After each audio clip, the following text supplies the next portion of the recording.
नमस्कार, मैं हूं निकिता और आप देख रहे हैं सत्यहिंदी.com। चलिए एक नजर डालते हैं अब तक की सुर्खियों पर। फिल्म डायरेक्टर अनुराग कश्यप अपनी एक विवादित टिप्पणी को लेकर चर्चा में हैं और उन्होंने अब अपनी इस टिप्पणी पर माफी मांगी है।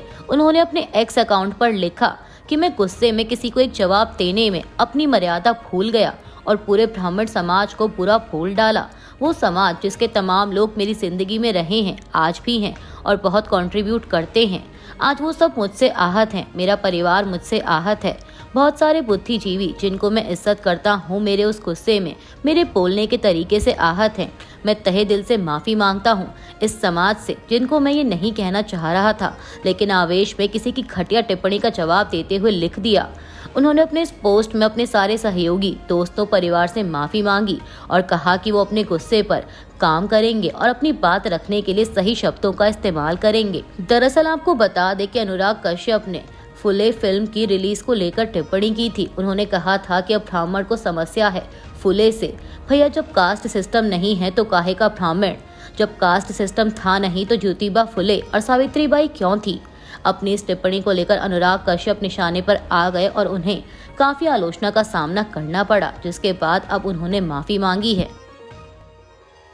दिल्ली हाई कोर्ट ने मंगलवार को कहा कि योग गुरु रामदेव की हमदर्द के रुआवजा पर शरबत जिहाद की कथित टिप्पणी ने अदालत की अंतरात्मा को झकझोर दिया है और यह न्याय संगत नहीं है। न्यायमूर्ति अमित बंसल, जो रामदेव की पतंजलि फूड्स लिमिटेड के खिलाफ हमदर्द नेशनल फाउंडेशन इंडिया की याचिका पर सुनवाई कर रहे थे, ने कहा कि इससे अदालत की अंतरात्मा को झटका लगा है।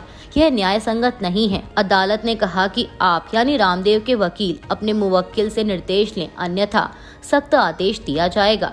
वहीं हमदर्द के वकील ने अदालत को बताया कि हाल ही में पतंजलि के गुलाब शरबत का प्रचार करते हुए रामदेव ने दावा किया था कि हमदर्द के रुआवजा से अर्जित धन का उपयोग मदरसे और मस्जिद बनाने में किया गया था।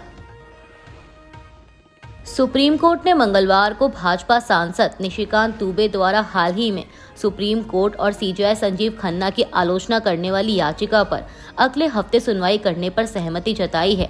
दरअसल मामले को तत्काल सुनवाई के लिए न्यायमूर्ति पीआर गवई और न्यायमूर्ति ऑगस्टिन जॉर्ज मसीह की बेंच के सामने प्रस्तुत किया गया।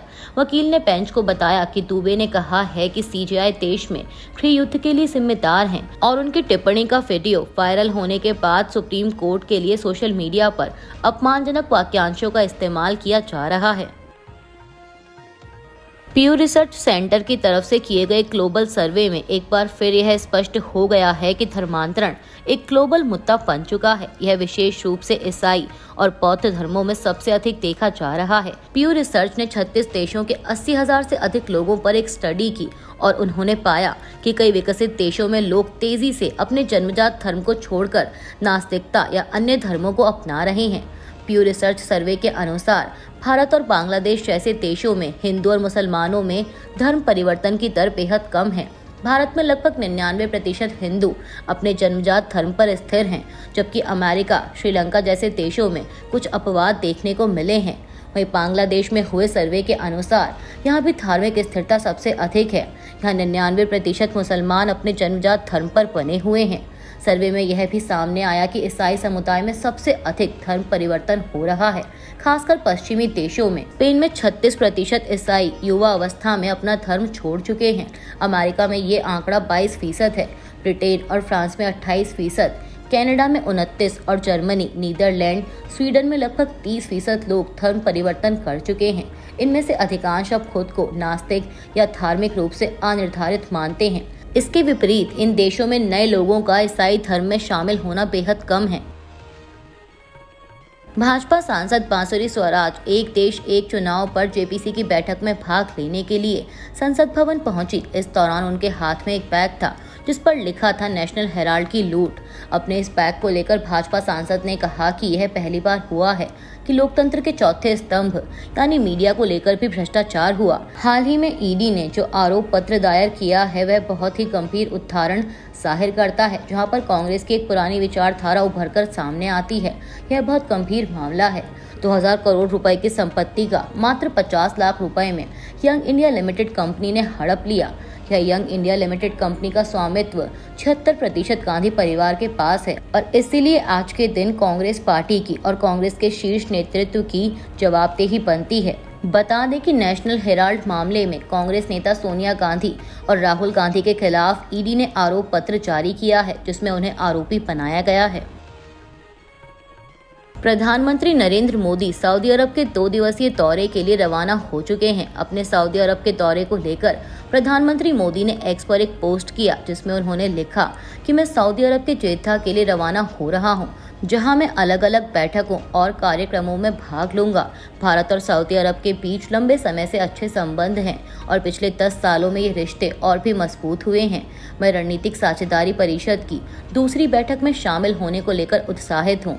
इसके साथ ही मैं वहाँ रहने वाले भारतीय लोगों से भी मिलूंगा। बता दें कि पीएम मोदी सऊदी अरब के क्राउन प्रिंस मोहम्मद बिन सलमान के न्योते पर रियाद जा रहे हैं। अमेरिकी राष्ट्रपति डोनाल्ड ट्रंप और हार्वर्ड यूनिवर्सिटी के बीच विवाद बढ़ता ही जा रहा है। ट्रंप सरकार ने हार्वर्ड को $2.2 बिलियन की फंडिंग रोक दी थी, जिसके बाद अब हार्वर्ड ने भी करारा जवाब देते हुए राष्ट्रपति ट्रंप की सरकार के खिलाफ मुकदमा दायर किया है। मीडिया रिपोर्ट्स के मुताबिक यह मुकदमा ट्रंप प्रशासन द्वारा विश्वविद्यालय को अपने नेतृत्व में सुधार करने, प्रवेश नीतियों को बदलने, परिसर में विविधता के विचारों को ऑडिट करने और कुछ छात्र क्लबों को मान्यता देने से रोकने के एक सप्ताह बाद आया है। इस पर हार्वर्ड के अध्यक्ष एलन गार्बर ने कहा कि वह मांगों के आगे नहीं झुकेंगे। इसके बाद सरकार ने संघीय निधि में अरबों डॉलर की राशि रोक दी। अब अपने मुकदमे में हार्वर्ड यूनिवर्सिटी ने कहा है कि संघीय सरकार ने यह स्वीकार नहीं किया है कि फंडिंग पर रोक लगाने से अनुसंधान कार्यक्रमों तथा अमेरिकी प्रगति और नवाचार पर क्या प्रभाव पड़ेगा। बिहार विधानसभा चुनाव 2025 से पहले एक बार फिर सियासी दांव पेच शुरू हो गए हैं। दरअसल केंद्रीय मंत्री और लोक जनशक्ति पार्टी रामविलास के प्रमुख चिराग पासवान ने अपने बिहारी फर्स्ट के नारे को दोहराकर सियासी हलचल मचा दी है। चिराग ने हाल ही में एक न्यूज चैनल को दिए इंटरव्यू में कहा कि मेरा ध्यान बिहार पर है, बिहार मुझे बुला रहा है। अब उनकी इसी टिप्पणी को भाजपा और जेडीयू के खेमों में सीट बंटवारे के लिए दबाव बनाने की रणनीति के रूप में देखा जा रहा है। मीडिया रिपोर्ट्स के मुताबिक चिराग की पार्टी बिहार में होने वाले विधानसभा चुनाव में 40 सीटों पर दावा ठोक रही है। 8 अप्रैल को एक्सप्रेस अड्डा कार्यक्रम में चिराग ने अपने बिहार फर्स्ट के नजरिए को रेखांकित करते हुए कहा था कि मैं 14 करोड़ बिहारियों की बात करता हूँ। बिहार से बाहर निकलकर बिहारी हर क्षेत्र में उत्कृष्ट प्रदर्शन करते हैं। हालांकि चिराग ने यह स्पष्ट किया कि वह इस बार विधानसभा चुनाव नहीं लड़ेंगे, लेकिन उनकी नज़र 2030 के चुनावों पर हो सकती है। वहीं पार्टी के एक नेता ने बताया कि चिराग की हालिया बिहार केंद्रित टिप्पणियां उनकी पार्टी के लिए सम्मानजनक सीट हिस्सेदारी हासिल करने की रणनीति का हिस्सा हैं। महाराष्ट्र के पूर्व विधायक और एनसीपी नेता जिशान सिद्दीकी ने सोमवार को दावा किया कि उन्हें ईमेल के जरिए जान से मारने की धमकी मिली है। कथित तौर पर डी कंपनी के एक सदस्य की ओर से भेजे गए संदेश में उन्हें चेतावनी दी गई है कि अगर उन्होंने 10 करोड़ रुपए नहीं दिए तो उनका भी वही हश्र होगा जो उनके दिवंगत पिता बाबा सिद्दीकी का हुआ था। जिशान सिद्दीकी ने समाचार एजेंसी पीटीआई से बात करते हुए कहा कि पिछले 3 दिनों से मुझे लगातार ईमेल मिल रहे हैं जिसमें लिखा है कि अगर आप 10 करोड़ रुपए नहीं देंगे तो आपको बाबा सिद्दीकी की तरह मार दिया जाएगा। भेजने वाले ने टी कंपनी का सदस्य होने का दावा किया और मुझे पुलिस से संपर्क न करने की चेतावनी दी। वहीं सिद्दीकी की शिकायत के जवाब में पुलिस ने धमकी और जबरन वसूली की मांग के मामले की जांच शुरू कर दी है। अमेरिकी उपराष्ट्रपति जेडी वेंस के भारत दौरे पर आम आदमी पार्टी के राज्यसभा सांसद संजय सिंह ने प्रतिक्रिया दी है। संजय सिंह ने समाचार एजेंसी एएनआई से कहा कि हम यह जरूर देखेंगे कि भारत के हितों को लेकर प्रधानमंत्री और हमारी सरकार उनसे क्या बातचीत करती है। उन्होंने कहा कि खास तौर से इस वक्त जो मसला है वह टैरिफ का है। टैरिफ बढ़ाने के कारण दुनिया के बाजार पूरी तरह से ध्वस्त हो रहे हैं।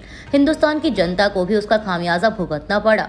टैरिफ को लेकर संजय सिंह ने कहा कि भारत की सरकार को टैरिफ के मसले पर अपनी बात मजबूती से रखनी चाहिए, जिससे देश के लोगों के हित और व्यापारियों के हित और उन लोगों के हित जो शेयर बाजार में अपनी कमाई का पैसा लगाते हैं वह सुरक्षित रह सकें और बाजार के प्रति जनता के बीच में एक विश्वास पैदा हो। साउथ की फिल्म इंडस्ट्री के सुपरस्टार महेश बाबू को ईडी ने समन भेजा है। इस समन में महेश बाबू को आगामी 27 अप्रैल को एजेंसी के सामने पेश होने के लिए कहा गया है। ईडी का यह समन रियल एस्टेट निवेशकों के साथ हुई धोखाधड़ी मामले से जुड़ा है। सूत्रों के अनुसार महेश बाबू उस रियल एस्टेट कंपनी के ब्रांड एम्बेसडर थे। महेश बाबू से मनी लॉन्ड्रिंग के आरोपों को लेकर पूछताछ की जाएगी। आपको बता दें कि महेश बाबू को यह समन हैदराबाद स्थित real estate firm Sai Surya developers और सुराना ग्रुप से जुड़े मनी लॉन्ड्रिंग के मामले में भेजा गया है। महेश बाबू ग्रीन मीडोज के ब्रांड एम्बेसडर थे। अभी के लिए बस इतना ही। बाकी की खबरों के लिए जुड़े रहिए सत्य हिंदी .com के साथ।